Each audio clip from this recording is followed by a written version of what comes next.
Real Madrid may have just created the exact opportunity Arsenal have been waiting for, but if Arsenal act, they may have to break their own rules to take it. A report attributed to Marca says Madrid have made Vinícius Júnior a final contract offer. Accept it, or the club could consider selling him this summer. That is not an official announcement, and only 2 days earlier, Sky Sports reported that Madrid expected Vinícius to stay, so his future is not settled. Arsenal had already explored the possibility, with no club-to-club talks reported at that stage. This does not mean a transfer is close. It means the decision could become real.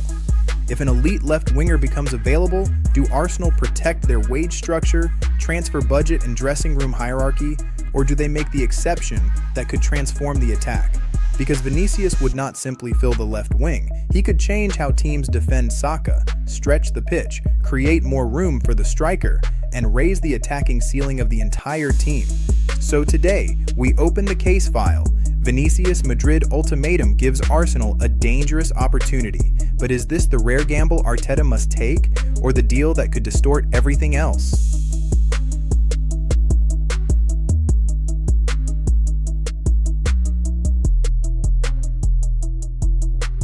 Let's start with why Arsenal would even consider taking this risk. Vinicius is not simply a famous winger caught in a contract dispute. He is a proven source of elite attacking output.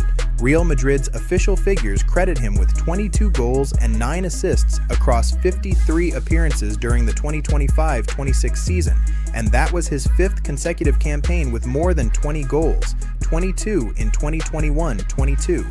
23 the following season, then 24, another 22, and at least 21 again last season. That consistency changes the argument. Arsenal would not be gambling on whether Vinicius can carry attacking responsibility. They would be gambling on whether that responsibility can be transferred into Arteta's structure without damaging everything around it. Because Arsenal's left side does not merely need another option, it needs an attacker opponents are frightened to leave alone. A player who can receive wide, attack space, and turn one defensive shift towards Saka into immediate danger. That is why Arsenal would listen if the door genuinely opened, not because the name is glamorous, because the function could transform the attack. But transformation at this level always comes with a price. And that is what makes the opportunity so dangerous for opponents, but potentially just as dangerous for Arsenal, because Vinicius would not arrive as an ordinary signing. Reports around his Real Madrid contract talks suggest a major gap between the club's offer and the package his representatives are seeking. Sky Sports has reported figures of €20 million net being offered and €30 million net being requested. Those figures have not been officially confirmed by Real Madrid or the player, but the principle is clear. This would require an elite financial commitment, not just a transfer fee, salary, bonuses, commercial arrangements, and status within the squad. Then Arsenal have to consider what that decision does to everything else. Does one enormous deal reduce the money available for midfield, for defensive depth, for future contract renewals? And what happens inside the dressing room when one arrival immediately enters at the top of the financial and sporting hierarchy? That does not mean Arsenal should walk away. Exceptional players sometimes demand exceptional decisions. But before asking whether Vinicius improves the team, Arsenal must answer the harder question. What would signing him force them to change or give up?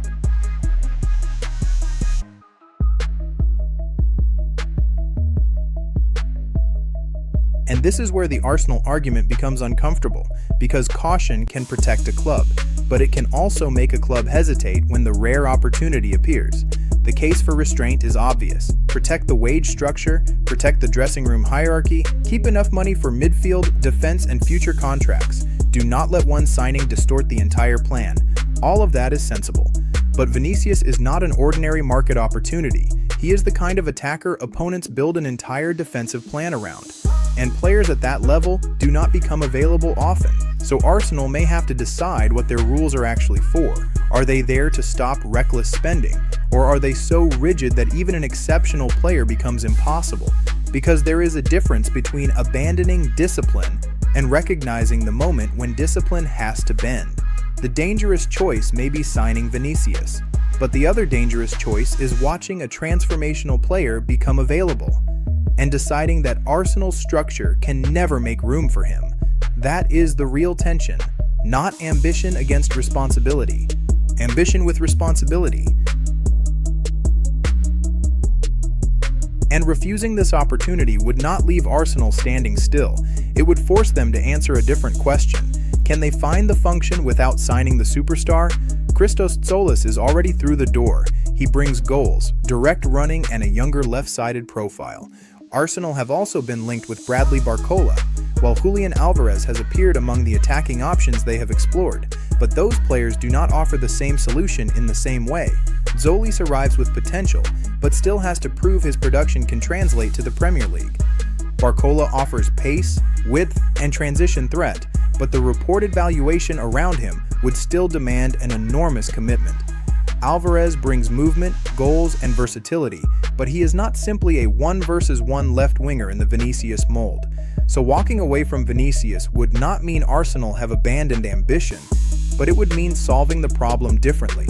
Perhaps with a younger player who develops into the role, perhaps with another expensive attacker, perhaps by spreading the investment across 2 positions instead of 1 superstar.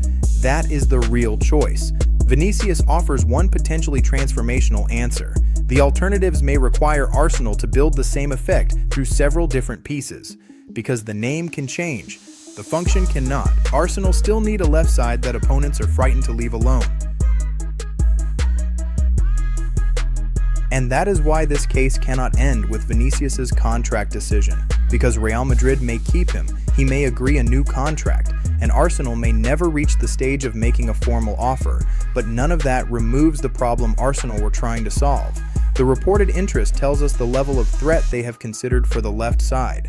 A winger who can create danger without waiting for the entire system. A player who can beat his defender, attack space, produce goals, and punish teams for shifting towards Saka. Arsenal have already signed Tsolis, and he deserves the opportunity to prove how much of that function he can provide. But the club cannot confuse one signing with the completion of the plan. Because a transfer target can disappear, the tactical need cannot. If Vinicius stays in Madrid, Arsenal still need the left side to become independently dangerous. They must either recruit that function elsewhere, develop it from the players already available, or build a structure that creates the same effect collectively. The player can change, the requirement cannot. And that is the lesson Arsenal must carry beyond this transfer saga. And this is the standard Arsenal must use when the transfer window closes, not whether they signed the most exciting name, not whether the announcement won social media, and not whether supporters were impressed by the fee. The evidence will be found in what opponents are forced to do. When 2 defenders move towards Saka, can Arsenal attack the left before the defense resets? When the left winger receives 1-versus-1, can he create a shot, a chance, or a dangerous box entry? Can the striker receive useful service from both sides? And do opponents eventually stop leaning so heavily towards Arsenal's right? That is how we will know whether the problem has been solved, not from one preseason assist, not from one strong performance, and not from one difficult afternoon either. The verdict must come from a pattern. Does the left side consistently create danger? Does it influence defensive behavior? Does it make Arsenal less predictable? Because the real evidence will not be the name written on the team sheet. It will be the decision that name forces the opponent to make. If teams are still comfortable overloading Saka and leaving Arsenal's left side exposed, then the recruitment may have changed. But the problem has not. And this is why Arsenal cannot judge the Vinicius opportunity in isolation. The decision has to fit the team Arteta is already building, because signing a superstar does not simply add quality. It changes touches, positions, running lanes, responsibility, and expectation. On the left, does Vinicius hold the width or move inside towards goal? If he moves inside, who stretches the pitch? How does the striker receive service? And does Arsenal's attack become balanced across both wings, or simply replace its dependence on Saka with a new dependence on Vinicius? That is the danger. The right version of this signing would simplify the roles around him. Saka receives more 1-versus-1 situations. The striker attacks a defense stretched across the pitch. Odegaard gains 2 genuine outlets, and Arsenal become dangerous without every attack following the same route. but the wrong version would make the whole team bend towards one superstar, more talent, more status, and another predictable dependency. So Vinicius should not force Arsenal to abandon the structure, he should complete it. Because the purpose of signing an exceptional player is not to make everyone else less important, it is to make the entire team harder to stop.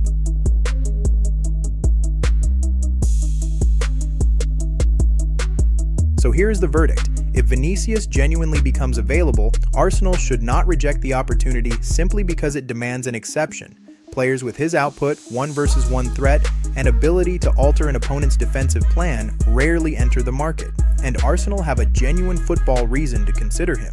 They need the left side to become independently dangerous. They need opponents to pay for overloading Saka, and they need an attack capable of hurting teams through more than one dominant route. Vinicius could provide that, but Arsenal should not sign him at any cost. An exceptional player may justify bending the normal model. He does not justify destroying it. The fee cannot prevent Arsenal addressing other weaknesses. The salary cannot destabilize every future contract negotiation, and his status cannot turn the entire attack into a system built around one name. That is the line Arsenal must protect. Bend the rules for the player, but do not break the structure for the deal. This is also not a prediction that the transfer will happen. The reported Madrid ultimatum has not been officially confirmed. Real Madrid may still keep Vinicius, and Arsenal's interest had not developed into formal club-to-club negotiations when it was first reported. But the opportunity reveals the real decision. Is Arsenal prepared to make one controlled exception for a player who could elevate the entire attack? My ruling is yes if Saka gains space, if the striker gains service, if Odegaard gains another outlet, and if Arsenal can still complete the rest of the squad. Because the right superstar does not become the system, he makes the system more dangerous. That is the opportunity, that is the risk, and that is why Arsenal cannot afford to judge this decision by excitement alone. Case closed. For Arsenal analysis that looks beyond the transfer headline and follows the evidence, subscribe to Cannon Casefile. The next case is already open.